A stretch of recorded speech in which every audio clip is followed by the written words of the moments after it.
Number 1, Opening Credits.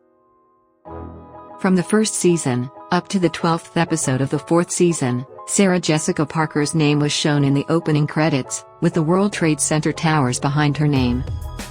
After the terrorist attacks on September 11 in 2001, her name appeared with the Empire State Building in the background. The same thing happened with the show's main title. Another title sequence was filmed, with Carrie wearing a form-fitting sky blue Marc Jacobs slip dress, with a netted dress over it instead of a tutu. Due to a lack of time, this was filmed without her getting splashed by the bus. The ballerina tutu that Sarah Jessica Parker is wearing in the opening credits cost only $5 from a vintage store. Number 2, No Relatives.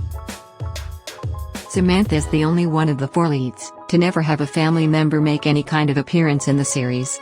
Family members of Charlotte and Miranda appeared, and Carrie's father is shown once in photographic form. They do mention Samantha's mother once, when she gets the flu and Carrie helps take care of her by making her mother's childhood remedy. Michael Patrick King, during a commentary of the 3rd season, stated the reason he did not want to bring much of the 4 main characters' families into the show was to maintain the focus being centralized on the 4 leads. In fact, when Charlotte gets married the first time, her father's face is barely even shown, as he walks her down the aisle. The show was originally going to be an anthology series, with just Carrie and a different story every week, but series creator Darren Star later decided to give her a set of regular friends, instead. Number 3, Mr. Big. The first name of Mr. Big, played by Chris Noth, is revealed only in the series finale of Sex and the City. Producer Michael Patrick King revealed they waited so long to give him a name, because until the end of the show he wasn't ever real to Carrie. His whole name is learned in the follow-up movie. Candace Bushnell, author of the book the series was based on, was the one to name Mr. Big. He was one of those New York guys with a big personality, you just notice him as soon as he walks in the room, Bushnell told New York Magazine. I called him Mr. Big, because he was like a big man on campus. Showrunner Michael Patrick King admitted that one of the main reasons behind the love story between Carrie and Alexander Petrovsky is that he was sick of the fans complaining of how Mr. Big was older than Carrie, so he decided to pair her up with a real older guy. Sarah Jessica Parker said they had to literally woo Mikhail Baryshnikov to accept the part of Alexander Petrovsky, including sending him flowers. Number 4, Payday. During a 2004 appearance on Friday Night with Jonathan Ross, Kim Cattrall responded to rumors that pay disputes were one of the reasons that prevented a 7th season of the series. I felt after 6 years, it was time for all of us to participate in the financial windfall of Sex and the City, Cattrall said. When they didn't seem keen on that, I thought it was time to move on. During the last 3 seasons of the series, Sarah Jessica Parker was paid $3.2 million per episode. She also increased her behind-the-scenes involvement, going from an executive consultant on Season 1, to a producer, a co-executive producer, and by Season 6, an executive producer. Kim Cattrall, Kristen Davis and Cynthia Nixon's reported take-home pay, at the peak of the show, was $350,000 per episode. Number 5, Embarrassing Moments. At the end of the series, in an interview with Oprah, the 4 main cast members were asked about the most embarrassing thing their characters were asked to do.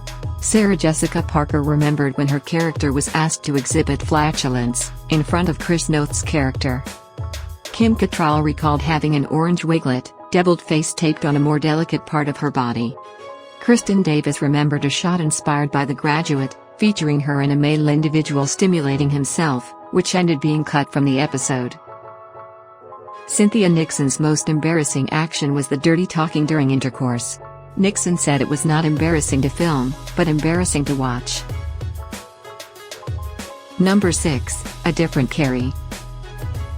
According to casting directors, Carrie Ann Moss, Lisa Edelstein, Melora Hardin, and Brenda Strong were once in the running for the role of Carrie Bradshaw. Kristen Davis was offered the role of Carrie, but she turned it down to play Charlotte York. Kim Cattrall turned down the role of Samantha Jones twice, before being convinced by Darren Star's boyfriend to give it a try and shoot the pilot of the series. The part, which ultimately went to Matthew McConaughey, in Season 3, was originally written for Alec Baldwin, who declined.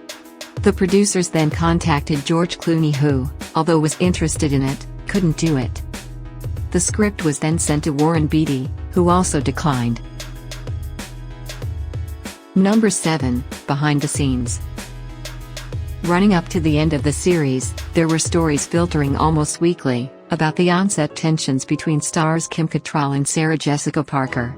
According to a 2008 book proposal shot by Clifford Streit, the real-life inspiration for the show's character Stanford Blatch, tensions on set began because Cattrall was a natural comedian, and a scene stealer in the best possible sense. The camera went right to her. A report in the New York Post revealed that by the end of the 6th season, Nixon and Davis sided with Parker, who was also a producer in the series and friend with showrunner Michael Patrick King. At 2004 Emmy Awards, Sarah Jessica Parker, Cynthia Nixon, and Kristen Davis all sat together, while Cattrall sat by herself.